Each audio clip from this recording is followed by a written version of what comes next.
What makes a destination feel like home? Is it magnetic because of history? Does it draw us with beauty, with speed? Or are we drawn to the people who share a common passion? There's a place in West Virginia that feels like home to some. A place where young children fall in love with racing. A road that doesn't cut through nature, but exists inside it. A road with 10 twists and 10 turns through emerald and amber foliage. Here, workers and volunteers are the products of a lifelong affection of all things fast. People who wish to pass down their memories to the next generation. But perhaps the most important thing about this asphalt path is that lap after lap, corner after corner, it provides an escape.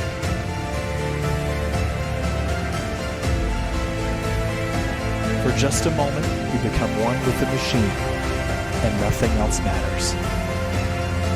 For those who call it home, they mean it. A home isn't a building. A home is a place where one lives. And just because you're alive doesn't mean that you're living. Take with you the memories forged at Summit Point Raceway, and you'll know you're home.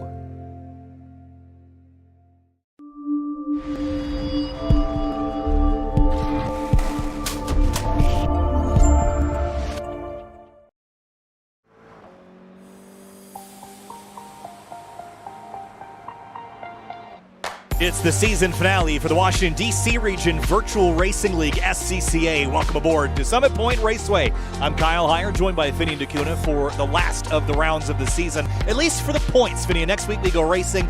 No points on the line, just a fun race at Suzuka. But today we're wrapping things up with the season finale from a home track for this region. This is Summit Point. Yeah, it was a really short season. It feels like these guys just started racing these cars, last week or two. But yeah, we've come to the end of the season, and boy, have we had some fantastic racing all season long. You guys put up on a great show in this car. This car has definitely proved itself as a fan favorite on the sim and with these guys in this league. Especially as of late, in the last couple rounds we've had at Detroit and at Mid-Ohio Sports Car Course. Some of the best racing we've seen on the roadside of iRacing in months. So really excited for this. This is going to be an interesting one, though. We have, I think, are we at or above 50 cars now on the entry list? It is a big entry list of cars and drivers that are here tonight for this season finale. And again, this is a track that is free with iRacing. It is the home track for the region, or at least the home track for many in the region. And it is a big entry list full of some of the best of the series. In terms of the points championship, Morgan Burkhardt leads with 400 points over DJ Alessandrini with 357. Then it's Giancarlo Schooler with 311 and Ken Hausil with 306. So that is all but wrapped up in terms of the championship. But we're still set for 3 heat races tonight. 3 sprint races, 10 minutes, 10 minutes, and 15 minutes. And we know we're going to be geared up for some fun. If anything, it means that the guys can just, go all out because they don't have to worry about points because points aren't going to matter that much. So they're just going to try to get there and win as many of these free races as possible. Looking at Morgan Burkhardt, your points leader, coming tonight and also top of the time sheet. And a new livery looks like for the number 18. I don't know if that was intentional or not, but he's got Greg Ginsburg tacked on the tailpipe again. Definitely not a new paint scheme. What do you mean? I don't think it is. I'm looking at a different one. Oh, well, let's fix that. But Morgan doesn't yell at me later. But either way, it had Greg Ginsburg on the back of it. Wait, nope, you're right. You're right. Updated on my end. Well, Sorry. Well, I just hit Control-R for no reason, so that's great. So that'll take 15 minutes to reload all the liveries with 50 cars in here. We're off to a great start here on Sim TV tonight. There's a good look at Bob Casera, second quickest here in qualifying. Great run. Love the Hoonigan and Ken Block livery on this car as Chris Lapras now jumps into second place with a familiar looking blue, red, and black livery. Then it's Ken Hausil up into fourth, Steve Ficacci in fifth. All drivers and names that we're familiar seeing up front. DJ Alessandrini only 7th quick so far. It's kind of amazing when you say that, right? Oh, he's only 7th out of 50 cars. Well, okay. What a horrible run. He's won basically everything there is to win in the DC region SCCA Virtual Racing League. This car he has not clicked with. Certainly more so lately after the car got its Season 2 of 2023 update, which we all kind of agree has made this car a lot better, a lot more realistic driving, but DJ still hasn't clung to it quite as tightly as his beloved ND Miata here in iRacing, but still top 10, still having a pretty strong run so far. James Cathers in the 129. Here he is in his GRD6. And this is a name that I'm actually going to see next weekend at Carolina Motorsports Park for his first, at least that I've seen, his first wheel-to-wheel with the Grid Life crew. So that'll be fun to see with him in Touring Cup next week. But here tonight in the SCCA and the Virtual Racing League, Colin Daner 11th, Darren Treacle in 12th, and a whole bunch of other cars, including Paul Darling, who's down, hasn't even scored a time yet. Hopefully he'll get one in next time by. Yeah, we've seen in the season a few times where some quick guys like Paul Darling, like especially Ken Alceel, a while back, didn't put a solid time in and ended up starting all the way from the back. So hopefully Darling can get a time in. Kilpatrick's got in a decent time in, currently sitting in 4th. He just got put back to 4th. James Cathers, who you were just talking about earlier, just went up to 2nd place. That's a really strong run there as Alex Cofford up into 9th place. Good run by the HJ Motorsport car. The number 19, Alessandrini back to 10th place. Other drivers we have talked about at length this season. Mike Leader back in 20th place, trying to jump up the order. Not quite quicker that time by a 1:24.47 to his 4:39, his best. Ryan Christoph, a longtime SCCA member, is back with us tonight. And look at the livery on this GRD6. That is pretty. That is very, very, very well done. That chrome effect looks absolutely awesome to look at. It really kind of just makes you appreciate the updates iRacing has done, giving us the spec maps to work with, because you can make these fantastic looking cars. What is it lately with gold race cars between this and the 963? Oh, the Yoda, yeah, Team Yoda, yeah. Is that bronze or is that gold? I don't care. It doesn't matter to me. It just looks really cool. It just looks really cool. And same deal here with Ryan Christoph. Peter Zhang is back. Ben Sarley, Joe Camilleri, and more. Darling still has not put a time in. There's one, a 1:23.911, but still not a clean lap, and he's running out of time. And he's on his last lap right now. These guys only get 3 laps to put in a qualifying effort, so he's on his last lap right now. If he doesn't get a clean time in, he's going to be in the back. One driver did get a clean and fast time in the DJ Alessandrini up to 2nd place, but no one has been able to usurp Morgan Burkhardt, although DJ got close with 68,000 of a second. Usurp, there's a word I haven't heard in a while. I like that term. Alessandrini, like I said, he's figuring it out. He figured it out on his last qualifying lap, goes up to 2nd, as you mentioned. Ryan Carwile on track right now in the number 71. There he is in his ever-present VT livery. There he goes for the jump, and see ya. Okay. Off into Narnia. And back to Peter Zhang here in the number 47. Not fast motorsports car. Peter run majority of the season. I think he's made every round and has really taken a liking to this car, although lately has had a little bit of trouble. Certainly seemed to click with the car better when it originally launched, which is actually kind of backwards of how most people have enjoyed it. But he's working his way through turn number 9. And here's a quick look here at the track. Of course, this is a track that we all know and love, Summit Point Motorsports Park, Summit Point Raceway. This is a 10-turn circuit, fitting that long run down the front straight into turn 1. There's your prime passing opportunity. But we'll see some drivers force it into 5 as well. Yeah, definitely. And the thing is, turn 3, you could also potentially make a move back, but turn 5 is probably your second best opportunity to make a pass around, and then you got that really tight sector right after it. Yeah, really, turns 4 through 8. That's a challenging section for anybody, but these cars are built to handle, they're built to corner. I think they're going to really enjoy this. I actually think this would be a pretty fun combination, especially with the big dive on the brakes into turn number 1 after that long front straightaway. So it looks like the top 20 have basically solidified themselves in. There's only a handful of cars left on track. And big note, Paul Darling finished his qualifying effort. Time was not clean. He's going to be starting from the back. He's got a long, and Kyle Herbst too. Darian Taggart, Bob Shoemaker, Carlos Pratt, all drivers that we've seen run towards the front. Yeah, but Darling and Herbst and Taggart especially. Yeah, so it's going to be fun for us. It's not going to be fun for them. No. They got to drive through the traffic. It's going to be fun for us because we're going to see them try to drive through 40 cars ahead of them to try to get near the lead. They have 3 races to do it.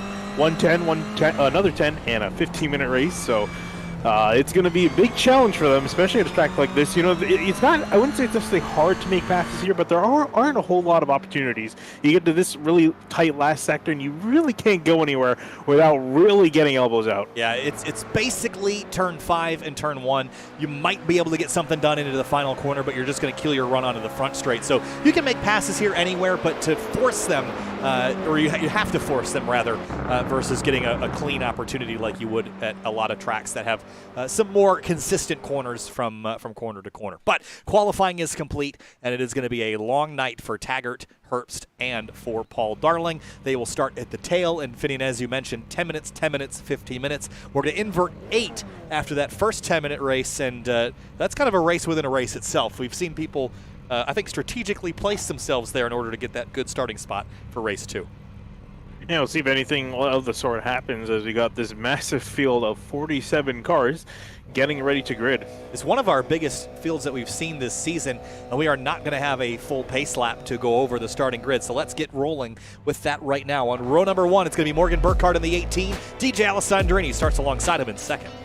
After a quick lap in qualifying, Ken Cather is going to join row number 2 with Christopher Lapras in 4th place. Starting in row number 3, it's Caleb Patry in the 198. Jack Chrissy starts 6th in the 28. Back in 7th, also another good qualifying effort. Bob Kucera is going to line up in the 12 machine. Next to him, Ken Alcila in the 23 and 8th place. 9th place is Steve Ficacci, the number 51. Alex Cofford in the HJ Motorsport car starts 10th. Giancarlo Scu is going to be lined up in the 20 and 11th place, joined by Colin Daner in the 88 in 12th. 13th place, Darren Treacle's number 70. Mitch Marhefka starts 14th in the number 27. Michael Montal is going to line up in the 1 machine in 15th, next to Kevin Zhu in the 243 and 16th. 17th place is Louis Alessi in the number 43. Will Robbins starts 18th in the number 35. Rounding out your top 20 is going to be Richard Sawicki in the 528 with Francois Brou in the 69 in 20th.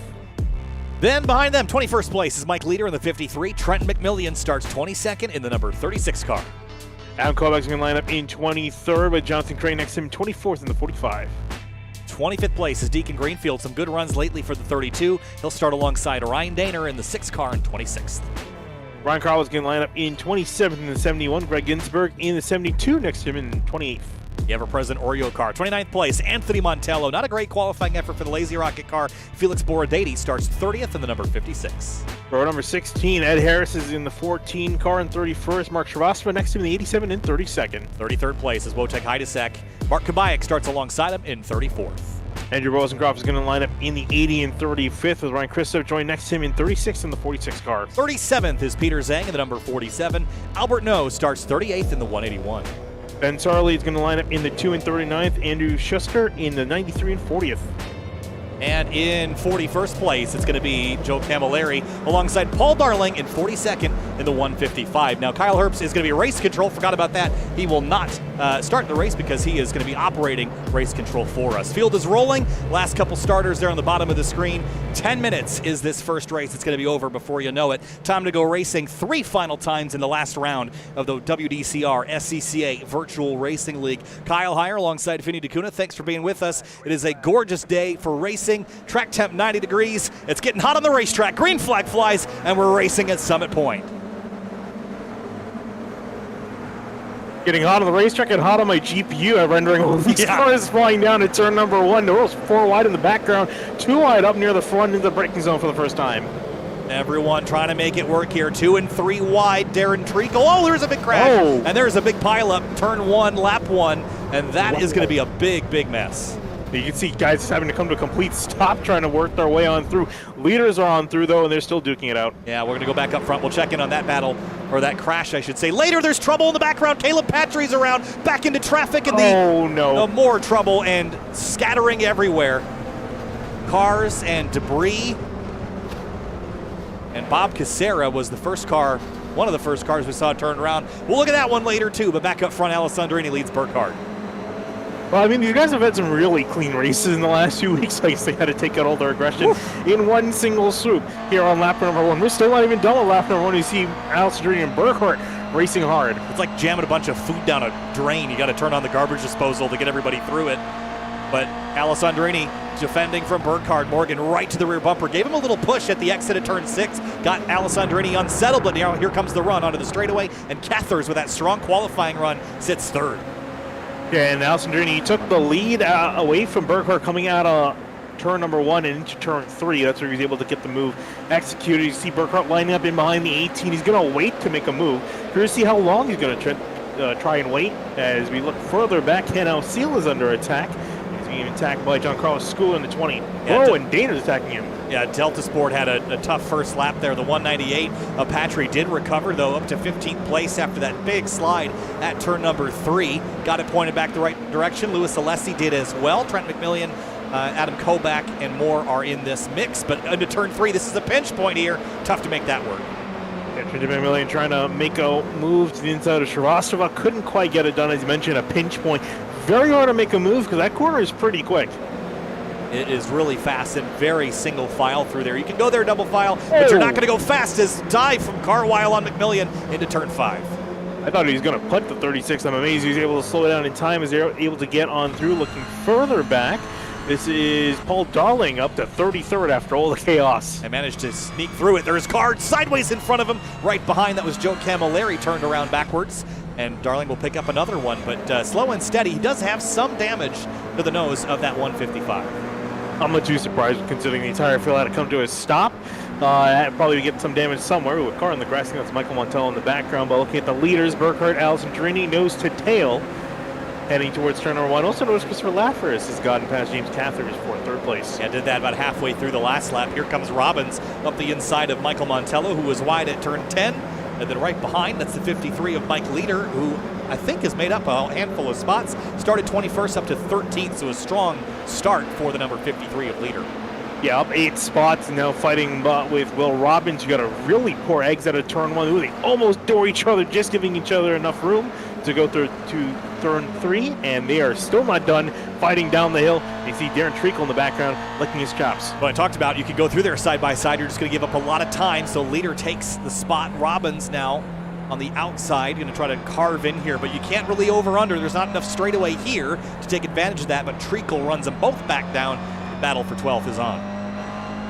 Going to continue trying to go on here as Treacle's trying to catch back up now. Robbins actually looking kind of slow.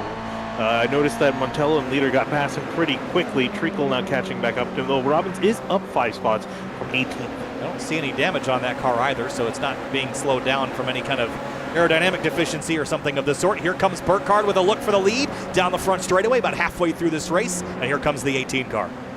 Yeah, he's feeling now is his time to shine. Going to make a move to the inside outside. He's going to even get past by the time they made it to turn 1. And DJ is going to concede that spot. Bigger fish to fry a little bit later in this race, perhaps. So he'll sit in behind the number 18 and plot his revenge as you see Lapras, Cathers, Jack Chrissy, 3, 4, 5. And an update from race control. Mark Shrivastava just had to serve a drive-through penalty for contact, for avoidable contact in turn 1. And one of the Delta Sport guys around. Caleb Patry, who we saw sideways at turn 3, and this was all on his own. Jumps the curb and loops the car around. And just got missed. Louis Alessi did a great job avoiding that. Could have been a lot worse. Could have definitely been a lot worse. Looking back at now Shrivastava back in 25th, was 17th before that penalty. Jonathan Crane was trying to make a move on him, couldn't quite get it done. And Cofford from out front is in the wall at the exit of turn 5. Let's see how that happened to the number 19. Oh, just caught the tail end of it. Let's see how it started. Was ahead of Ken Howe-Seal in the 23. Was there a touch, perhaps? Nope. No, just got loose. Kind of surprised to see that. Ooh, and into the tire bars. That's really unfortunate. It was running in 6 before that happened. And he's still stuck there. Hasn't been able to pull away. He's going to drop all the way down to the 30th spot or even lower than that now, 32nd, 33rd. And, I mean, you can't really get out of it. Like, where are you going to go? Yeah, it's a very poor part of the track to be stuck in because everyone's going to the left-hand side to make a move. Here is some moves. Speaking of which, Michael Montello racing side-by-side with Kevin Zhu. This is a battle for 9th place. And past him. So Kevin Zhu going to try a crossover here, but not enough torque on corner exit in the FA24 to get him accelerated back past the number 1 car. Looking back up at the battle for the lead, Burkhardt's ahead of Allison Drini, but Christopher Lapras is starting to close in and look like he wants to have a word with these two guys, potentially try to take the lead from him, but he's running out of time though. We're under 4 minutes remaining. Yeah, it's in this interesting race. that DJ hasn't really been able to keep that gap that tight. He looks tight now, but on the straightaways, he's been lagging back a little bit. So I'm not sure if Morgan's really keeping that slack taut or if DJ is plotting something greater here. But you're right, Lapras and Cathers are coming back into the mix. And you don't want a third car. You don't want that wild card finish. You want to carefully control the scenario if you're DJ. And that 13 car in Lapras is really certainly a catalyst to the reaction here. Yeah, and he's definitely, if these two guys try to go side by side, you can bet that Lapras is going to try to take advantage of it and close the gap, if not make a move himself, if he's close enough. 3 minutes and 10 seconds to go. It's about Felix 3 laps to go. Is that a bit of an off? Sure has. This is at the exit of turn 8, 6. Yeah, just went off the track and into the tire barriers. A light tap there, shouldn't be a huge deal. With Alessi, Carwile, and Brent McMillian battling for 14th into turn 1. Oh, this has been a really good start for him. Started 27th, is up 12 spots, trying to make that now 13 if he can get past McMillian for 14th. And now Luis Alessi was getting a run back on him up in front, though Lapras ahead of Alessandrini. Wow, he certainly muscled his way by DJ there up into 2nd place. That was not in DJ's playbook, I don't think, so you have to wonder if Morgan is really stretching that pace. Here's how it happened. They got side by side at the exit of turn 3, and DJ just conceded at that point. No reason to go side by side into 5. The corner before was definitely not in DJ's playbook. He was out in the gravel, trying to hang on to the thing. That's where he lost the time, and Lapras took advantage, saw the opportunity, is now up to 2nd, chasing down 1st. Well, he needed the Ken Block livery. That was the key to that. He would have been a lot faster in the gravel. 2 minutes left and 2 laps to go this time by. Burkhardt leads by 7/10. That's a pretty safe margin here at Summit Point. So we'll see if Lapras can eat into that at all. The slipstream here on the straightaway will help as we see Montello going defensive way in the background with Zoo and Leader behind him. It's trying to just break the graph in any way, shape, or form you can, because otherwise you're basically just a sitting duck. Zoo, Leader closing in and behind. You see Robbins and Darren Treacle about to duke it out. Yeah, it'll be a race to the brakes here. Treacle on the inside has the preferred line, and he's going to thought he was going to complete the pass, but didn't get on power quite soon enough, and Robbins has overlap here. If he can stay alongside, he'll have the preferred line into turn 3, and then it's really just a guessing game of who comes out the other side in the advantage. There they go. Robbins got the advantage. So Treacle's going to back out, try to do a little bit of an over-under, get a better run here, heading out through turn 4 and then 5, and Treacle's got a great run. On driver's left, too, so this is, he didn't stick it up the outside. I thought for sure he was going to do it. Tries to outbrake him, but not close enough to get the overlap, so he will stay in behind for now. Thought about going into 6 underneath him, but no overlap still to boot. Looking at the leaders, about to work their way to the final corner to take the white flag. Lapras has closed the gap quite a bit. Yeah, it's half a second now, 4/10 of a second. And he might be able to close that down to about 2/10, which will put him in striking distance. But this upcoming corner was his best passing opportunity, so he's going to have to get mighty creative on this final lap. White flag, 1 lap to go from Summit Point Race 1. Yeah, made it 2/3 of a second last lap through. Now he's caught up in the background. In the background, yeah. That was Hausil and Schooler running each other into the grass. Schooler tried to make it work, couldn't do it. Now on the outside of 1. Great protection there by Hausil. But bring Daner into the mix. He's alongside the number 20. Try to see if he can snake his way on through, and you saw him also catch a little bit of grass as well in the flash of the headlights. I think Schooler feels like he was run off the track. A few guys running off the track here, heading into turn 3, down to turn 5. Yeah, Cathers was in the grass, giving it all he had. Into the braking zone for 5. Lapras closes the gap. It's down to half a car length, but your best passing opportunities are gone. So right now it looks like, unless Lapras can throw a Hail Mary here, Burkhardt's going to win this one. But this is the challenge of Summit Point. Once you get to 5, there's just very little you can do to run down a guy ahead of you.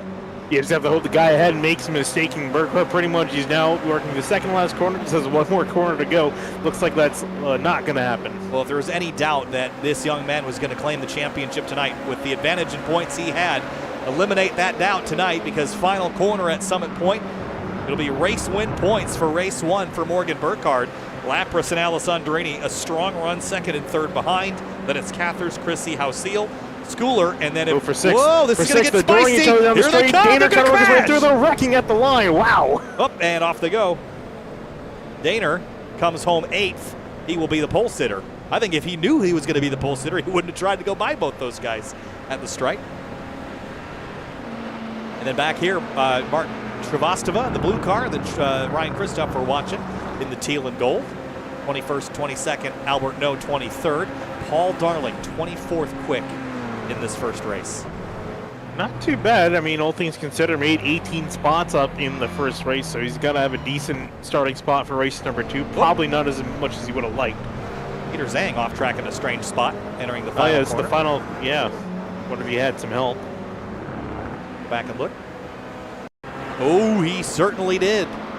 On the straightaway, too. That's interesting. I wonder if he went defensive too late. No, the 40 is going to sweep to the right here. And then just kind of turns. Neck.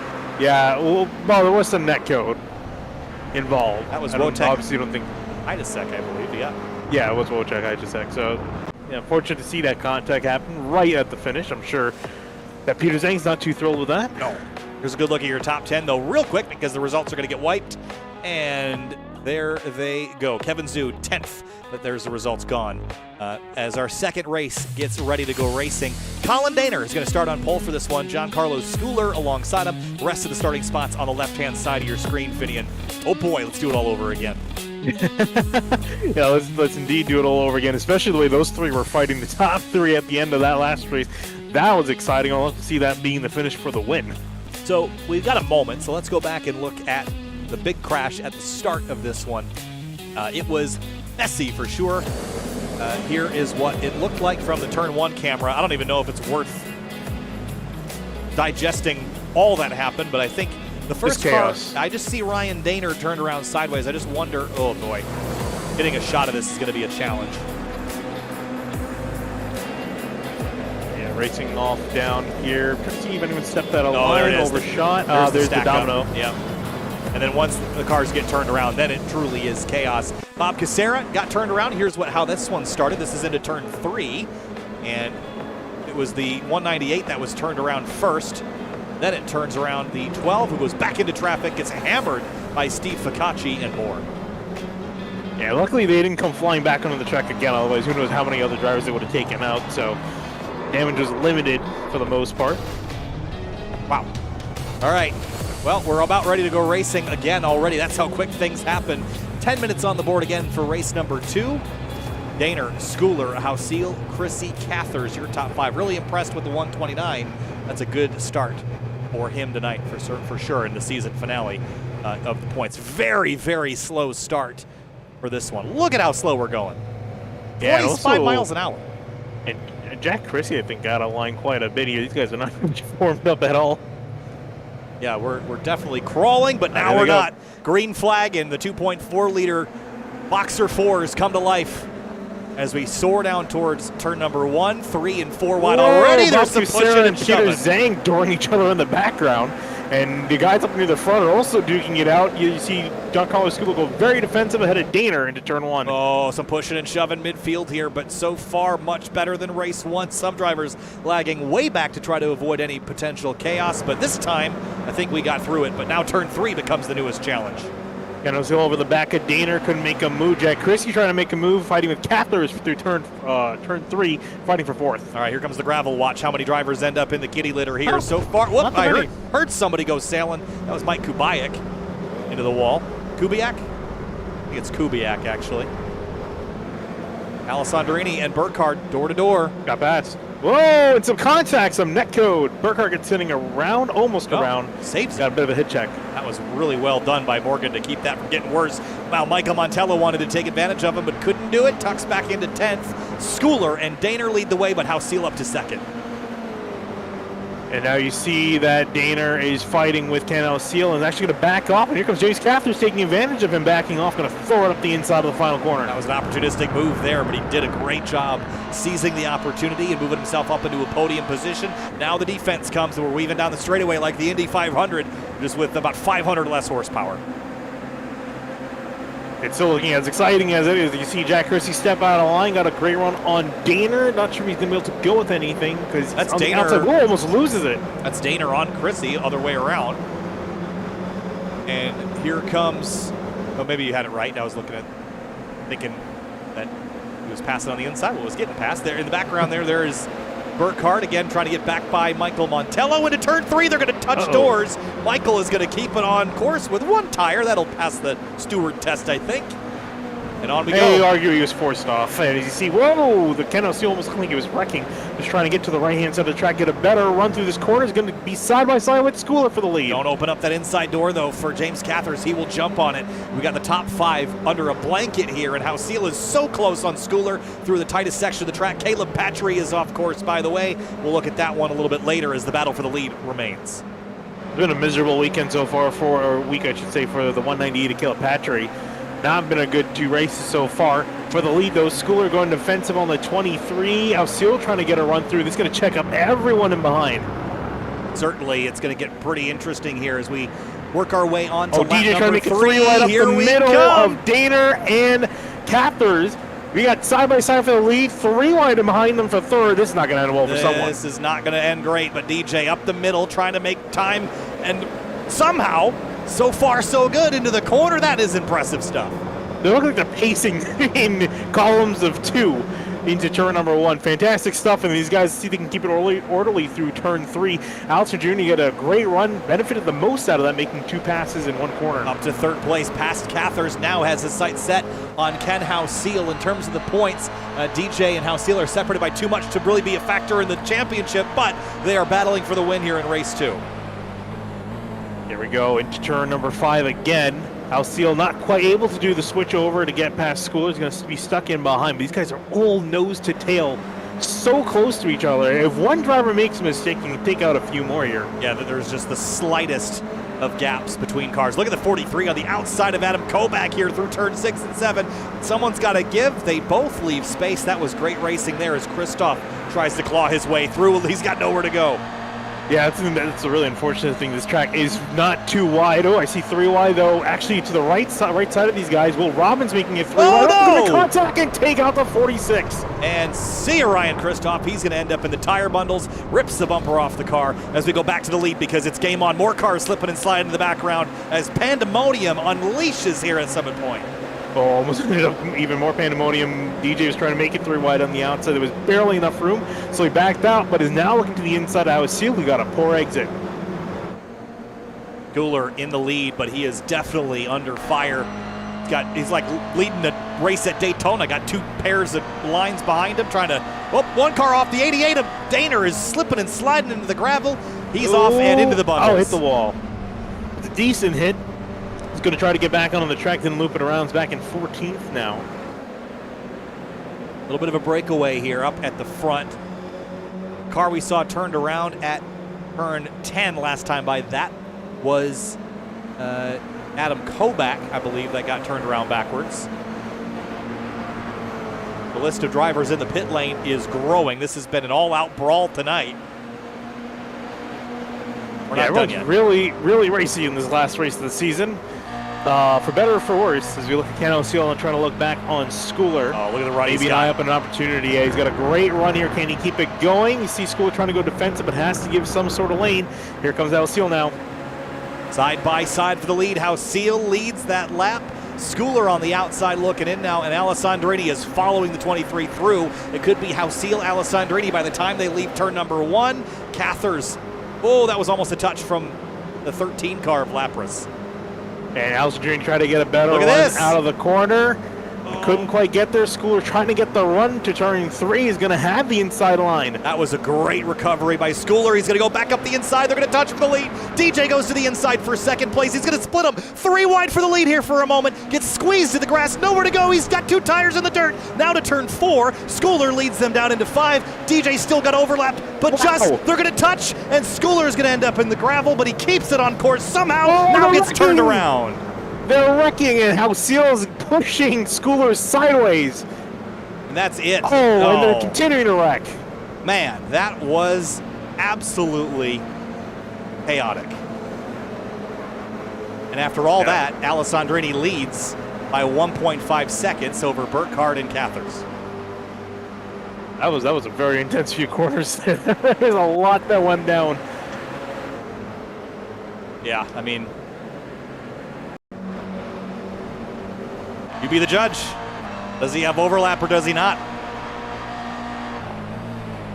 Yeah, that's borderline in my mind. I think he just kind of sent him there, but we'll see if he's got any feedback on that later tonight. We go back up to second place.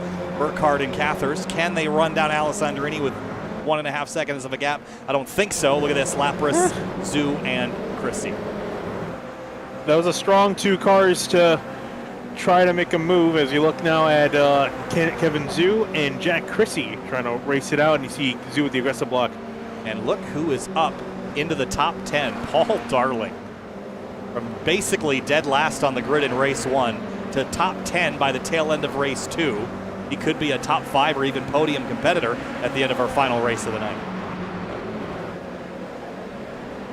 You see a huge train of cars in behind him as well. He's got many friends that he's made along the way. Schooler, Ryan Carwell, Louis Alessi, Colin Diener, and Anthony Montello. Made all friends. in behind. Go with that.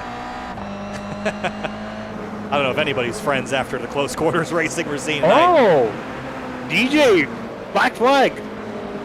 Yeah, I mean, Contact for live forcing steward off and resulting in a crash. That live stewards tonight. That was the call, and I can't say I necessarily disagree with it either. But that is a harsh penalty that will have DJ come down pit lane, lose all the time that he gained, and that will put Burkhardt and Cathers out front for the last 2 laps of this race.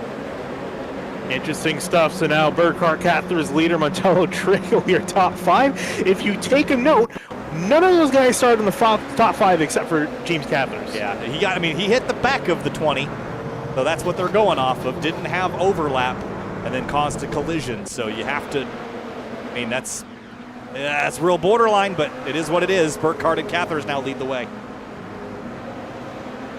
Yeah, working their way through turn 5. Now you see Mike Leader, Michael Montello coming through. Whoop. In the background. Whoa, car spinning off and into the wall. Wow, hard hit. That's Francois Brew. He's going to get clobbered again by the 6. Oh, Ryan Danny. Yeah, it was Ryan Danny that hit him. Whoa, where did Peter Zane come from? Holy cow. How did you realize he was involved in this? He just drove off to miss it and then clobbered the end of the barrier. And that is a nasty hit for Peter Zhang. And that car is destroyed. These guys carried these cars all the way through the season pretty well. Now they're just completely destroyed. Yeah, the new damage model, too, makes it a little bit more spectacular than it was prior. Last lap, white flag for race 2. Cathers and Burkhardt. Cathers, big run. Big run heading towards turn number 1. You see Burkhardt go defensive in the middle of the track. Cathers going to look on the left-hand side. Oh, he's got a huge run, but he's not going to clear him by the time they get there. Now the crossover on corner exit. Unless he can hold overlap out here, he throttles up, but he's going to get re-cleared. But now it's all down to the shifting here through the sequential gearbox into the slipstream. He's going to look drivers left. He's going to have him here. Side drafting up to turn number 3. Here comes Cathers. Yeah, he's got that overlap now. He's going to look to the inside. Can he hold it? He gets pressured by Burkhardt to back off. And Burkhardt works his way through turn 3. I thought he was going to strong arm him there, but Cathers, discretion's the better part of valor there, lays back. We'll try to do it later in the lap. Mike Leader where did Mike Leader come from? Up to 3rd place. Yeah, he's been really quiet. He started this race in 11th. Race number 2, he started in 11th place and just worked through all the carnage, all the penalties, all the carnage that occurred, and found his way in 3rd place. A really solid job for him. Last lap coming back to the checkers. Burkhardt has put some distance on Cathers. And remember, Morgan started on that invert 8th place and drove through the field.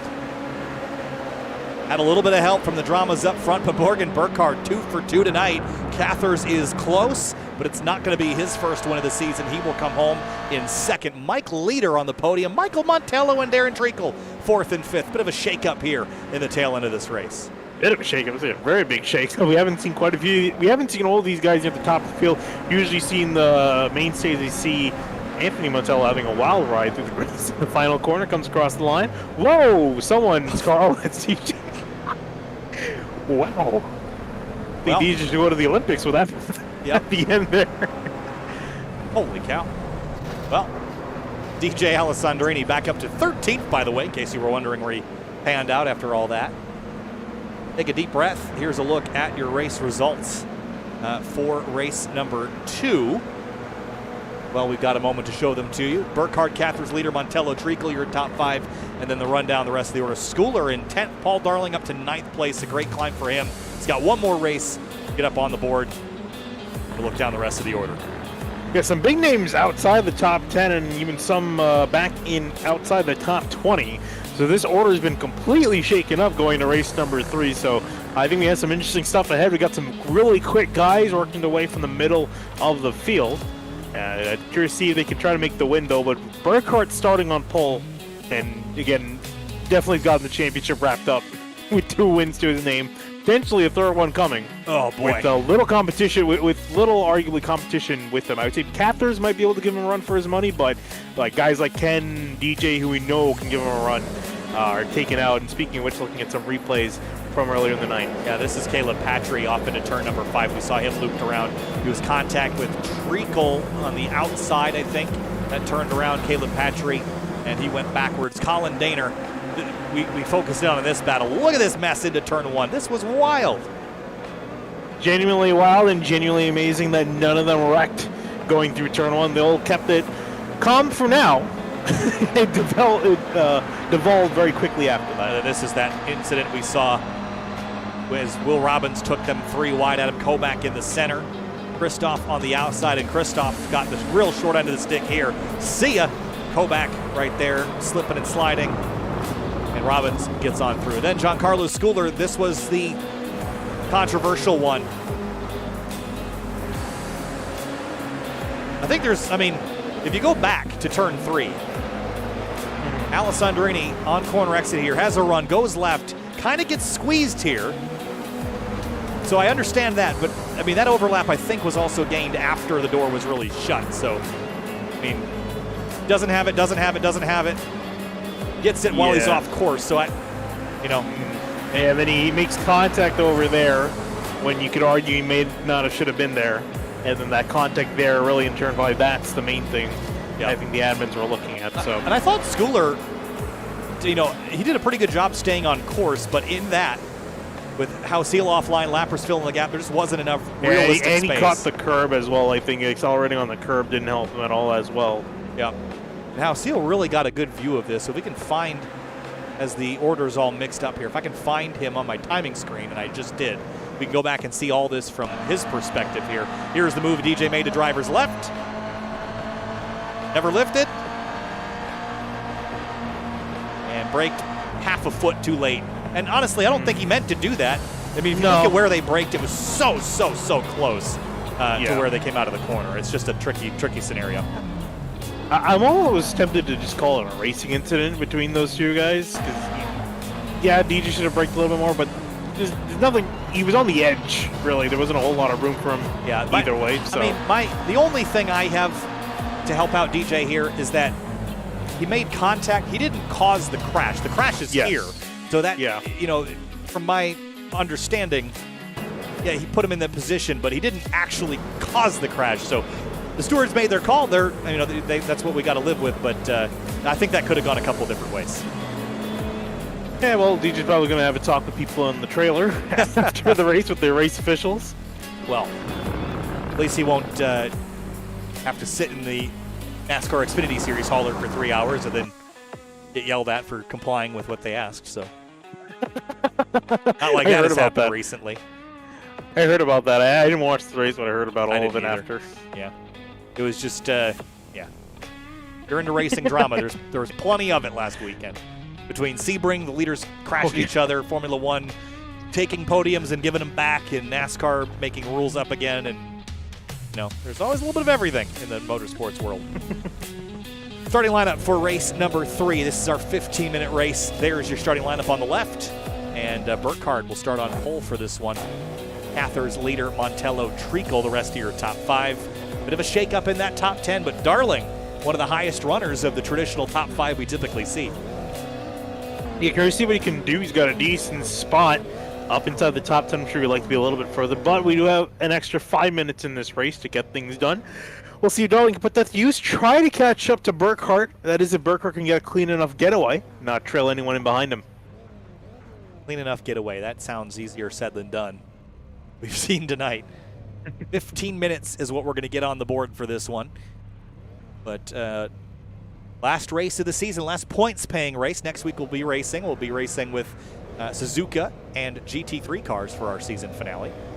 I will not be present for that one. I'm going to miss it because I really like watching GT3s here in iRacing, and I think Suzuka's a fun track. But Andrew Cardinale and Finning will be holding down the fort next week as the field rolls out at turn number 10. I think they have these slow starts because it takes a while for the field to get rolling and get packed up. Yeah. That's the reason. It's really slow, 30 miles an hour, slow, very slow crawling, everyone all bunched up. I mean, look at that shot, just cars on cars on cars. Time to go racing one final time for the points-paying season. Green flag from Summit Point, we're underway again. So already 3 wide in the background there. Leaders, though, still side by side. We're going to see how they're going to make it this time through. They were clean last time. Oh, one car off track. The HJ Motorsport car gets it back on course. Plenty of space left here. And again, so far, after that race 1 mess up, they've certainly cleaned it up for that second race on. Yeah, absolutely. Solid job to everyone to make it through. I mean, the lap is still young. Working through turn 3 now. You see a lot of guys typically catch some of the gravel and go flying back onto the track, but they're also nice and tidy through there. Here, one car through the dirt. There is one car slow, but we're going to carry on into turn 5 now. Another trouble spot that we've seen. Oh, look out in the background. Lock up big time from somebody back midfield, and there's a car off to the inside. I think that was Swicky up in the orange car. Getting it back up to speed. Everyone working their way on around. All in all, solid first half a lap. Yeah, this is a hard track to put 50 cars on. Yeah, everyone's all bunched up together near the start. No one gets separated. Not a whole lot of room for mishaps to happen.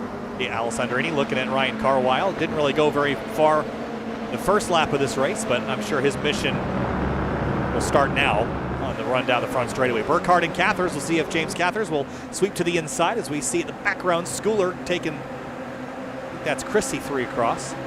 Yes, taking on Jack Chrissy, trying to make a move. Michael Montello up ahead is also making a dive to the inside of Christopher Lappers for 4th place.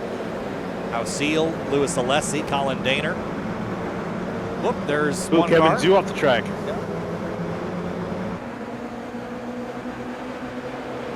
Tight quarters here. Whoa, look at this. Lapras and Michael Montello door to door through 3, and Darren Treacle has seen this a couple of times. He would take advantage of it, but he's got fish to fry with the 20 car Schooler behind him. Slam that door shut. There was a little bit of contact there. Oh, the door's open again. Schooler going to dive. Treacle forcing him to the left-hand side. Neither driver wants to give, and Schooler almost gets turned on the inside. Oh, boy. Not done yet. Here comes Darling up the inside to take advantage of it. The hunter becomes the hunted there. And Darling gets up now to 8th place and in behind Jack Chrissy. Alessandrini has cars ahead of him. Trying to work his way on through. He's up 3 spots, starting in 13th up to 10th now. He's got a little train of cars, about 4 cars ahead of him that he can also get past. Whoa, everybody's off course. Chrissy Yeah, and Paul Darling. A lot of drivers I've been noticing have been tracking out on that final corner. You see on the background of the shot in looking at turn 1. Darling and Chrissy side by side for 7th place, and you see up ahead Michael Montello and Lappers still continuing their brawl. Well, there would be another touchdown contact. there. Yep. I think we'll see more of that.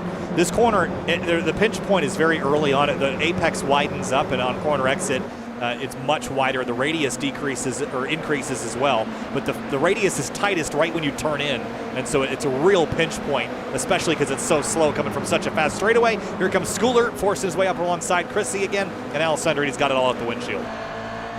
And now he's going to look to the right-hand side of Jack Chrissy through turn 4 into turn 5, deep on the brakes.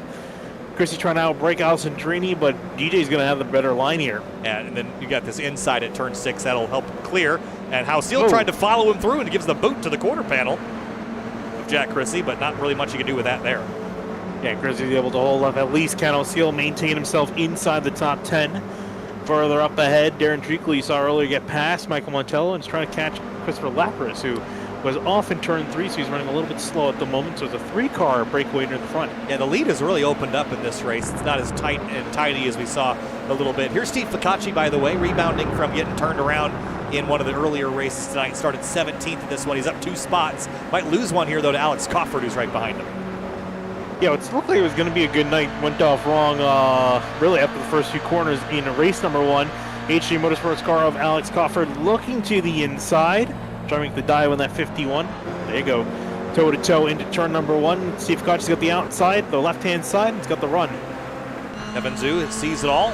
And if they go into this corner side by side, that's when Zhu's going to try to go up the inside of the HJ car. But, whoa, slide. There goes the 19. See ya, Alex. Whoa.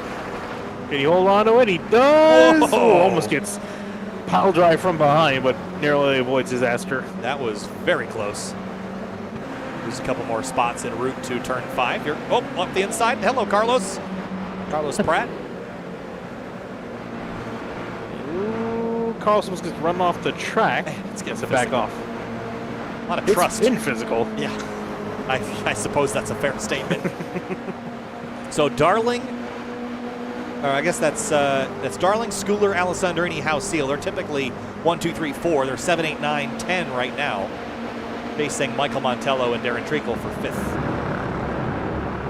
Yeah, might have a chance to make a move. At least Paul Darling might have a chance to make a move on Montello and Treacle as they're nose to tail, now swerving down the front straightaway. And here comes the number 1, Michael Montello, to driver's left, and Paul Darling, well, blood in the water here, because right now he's going to turn right and go underneath the 1. No, he's going to go left here because he's going to follow the 1 car through turn 3. This was an excellent racecraft move here.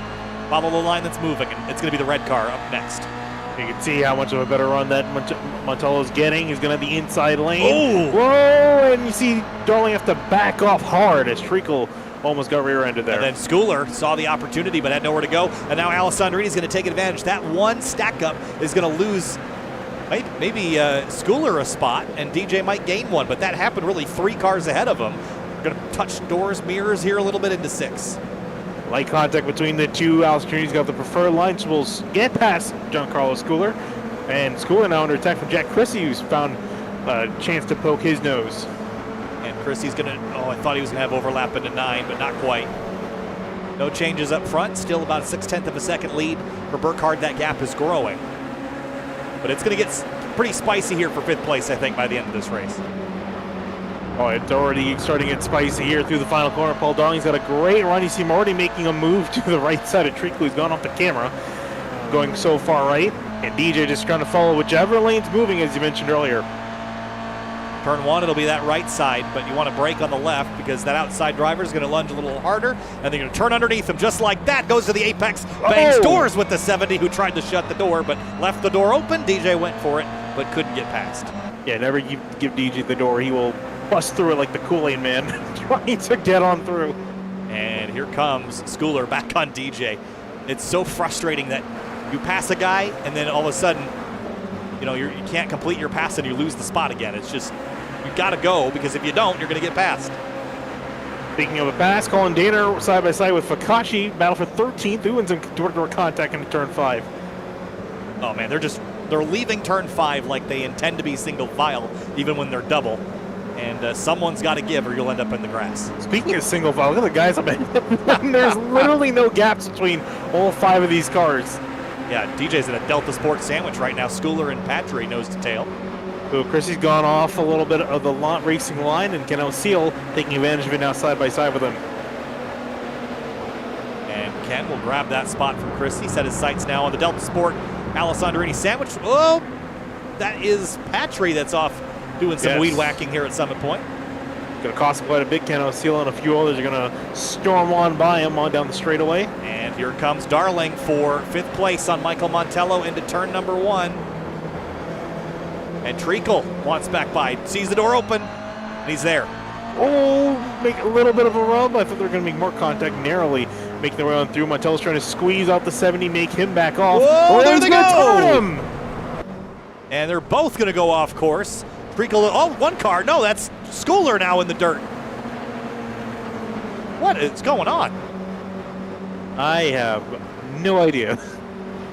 Oh boy, into 5. Here they go again. Uh-oh. And Jack Chrissy's gonna go off the line. No, DJ gets turned to Ken O'Seal, and DJ gets turned. What is going on, guys? Oh boy. Man, what a chaotic night. O'Seal's gonna get back rolling alongside Jack Chrissy. I feel bad for the race admins. Oh my goodness. We have a live steward. He is a busy man right now. That's Kyle Hurst is a busy man tonight. Out front. Clear sailing here for Morgan Burkhardt. James Cathers, 2nd place. He's had a phenomenal night, and so has Mike Leader. Yeah, these guys have avoided all the carnage in behind them. Keep it in the mirror, man. That's one great way to find yourself up front. Now Darling is in no man's land. Everyone behind him took each other out. He's probably wondering. Probably looked down, was just driving, focused on driving, looked back in his mirror, and wondered, where did everybody go? All the cannons went off. He's the last soldier in the field. So you can see he was had 5 cars behind him. There was no one for a solid second or 2. 4 seconds actually back to Colin Daner. Game we saw, and wreck some cars. Just want to go home. Oh, car spinning. Okay. Gosh, guys. Give us a lap. All right, here comes the 88, and Patry and Zoo into the mix. Hey, Gail Patrick looks like he might have a chance at the top 5. He's got to catch Paul Darling for it, but after the night he's had, it's kind of amazing that he's anywhere near it. I mean, after the night he's had, you'd think he'd pack that thing up and go home. But here he is running 6th. Yeah, so he finished first race, started 5th, finished 20th. Then started 20th, finished 22nd. Now 22nd is 7th. 6th now, actually. Yeah, there was lots going on when we looked at those incidents a little while ago. Here's, again, let's go back to the Treacle thing in particular, I think, is kind of where this started. So Treacle and Montello, they just kind of squeeze each other off course. And then you're going to see Schooler come flying sideways through the frame here. Whoop, there he goes. That's because he had some help from DJ Alessandrini into turn 3. Yeah. Oh, gosh. Just hit all the buttons at once. So DJ, there's his on board. As those two ahead of him are going to get together. Oh, right there. See ya. Turns him to the right. DJ works his way through. And then DJ himself later. We see Chrissy goes off, and this kind of kicks off this whole thing here. He goes off, pulls back on course. DJ gets hit from Steve Ficacci, spins Ken Ausil. Ficacci gets back into DJ, and then that's where that all kicks off. Yeah, I was laughing before we were watching this because I just saw Kyle Hurst type sigh. Here we go. On board with he actually got hit by Ausil on the run down into 5. Oh boy. All right, so Kyle Hurst is swinging down the black flag hammer. Darren Treacle giving a black flag, DJ giving a black flag, Steve Ficacci giving a black flag, and then DJ gave Kyle Hurst a black flag, which I find really funny. Oh, that's pretty funny. Yeah, I mean, what good at this point? DJ's already off track. But Cathers, by the way, keeping Burkhardt in sight. We're back live now with 2 minutes and 38 seconds remaining. This is next time by. We should be in lap 10 of 12, Finney. We might get 2 more laps next time by. Yeah, we might just have enough time for it. It's going to be kind of close for these guys, but I think we should just have enough time for 2. Yeah, but I'm surprised Cathers actually kept pace with Burkhardt. I thought he was going to drive away about a lap or 2 ago. Looks like he was almost pretty much broke free of the slipstream. Cathers has reeled him back in leader, and Christopher Lapper is still hanging on, so this could be interesting for them. Looking back, Michael, this is Anthony Montello, fighting with Darren Taggart. Haven't talked about Taggart a lot this race. Another driver that didn't qualify, just like Paul Darling, and he has had an excellent night. Specifically in this race, 27th to 10th. What a climb by Darren, just quietly creeping up through the order. Well done. Yeah, so he started race 1 in 43rd, finished 46th with, I think, wrecking out. Then from 46th to 27th, now 27th to 10th. Yeah. Looking at a different part of the field. I'm not sure who this is. Albert No in the 181 up to 15th place from 25th. Carlos Pratt, 26th to 14th. Both good climbs for those two as well. And minute and 20, yeah. Ooh. Yeah, they should definitely have. No, they should have enough time. Yeah. Okay, we should be good. All right, so Cathers is now about 2.5 tenths back, 3 tenths back. He's close, but he's just got to get a little bit closer. No, and I think he should spend this entire lap just focusing and trying to get as close as possible. These guys are pretty close together. Target and Anthony Montello now side by side into turn 1. And Montello started pretty deep in the field too earlier, and 15th to 10th in this one. A top 10 would certainly be a good way to cap off the season in a Lazy Rocket car. Solid job for him, up securing that 10th spot. Back to the leaders, working the way on through turn 5. What I was saying, James Cathers should just try to spend this entire lap getting as close to possible, because that slipstream towards turn 1 is going to be his best opportunity. Yeah, I had a little bit more drama down in turn number 1, and it was the 6 of Ryan Daner popping out of line here on Kobach, and from a long ways back gets into Bob Casera and sends him around for a loop. All right, final corner on the penultimate lap. This time through, we are going to get our white flag, and Cathers lost a little bit of ground, but he's still close enough. Oh, he's got a decent run. He might fancy a move if he's aggressive enough. Is he going to look and maybe force Burkhardt into a mistake? Here he thought about it. He saw him just kind of whip the wheel to the right there. Burkhardt had to check the mirror. Yeah, I think he's going to give up on that. Going to try to look to turn 5 in behind them, though. Christopher Lapras and Mike Leader side by side for third place.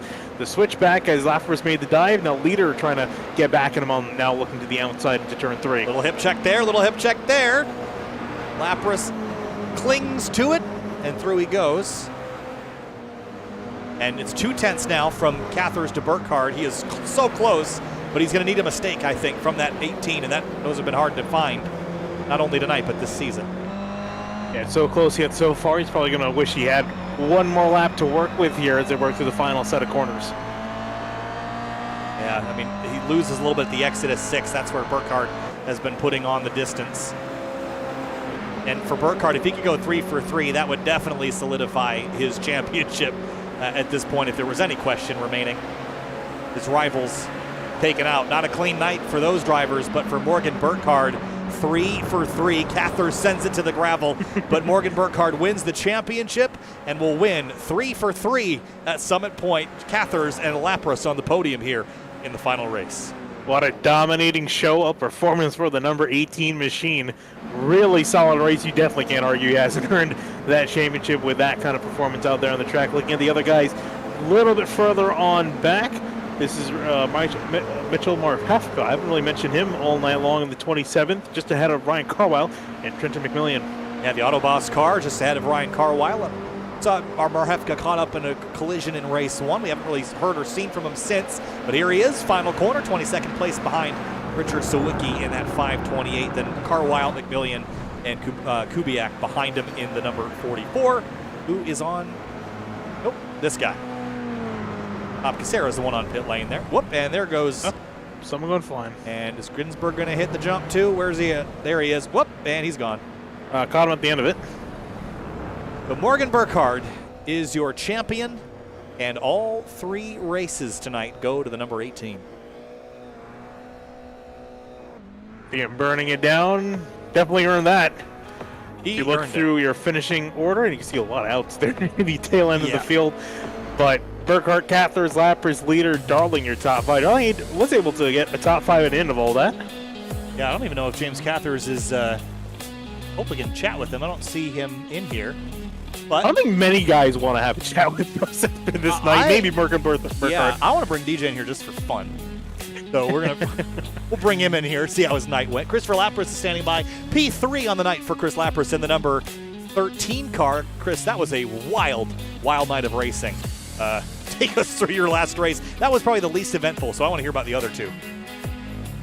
No, it was all 3 races were amazing. I think it's like the first week where I've had some luck and was able to keep up with the top pack, and it was super clean, super respectful, and I had a blast.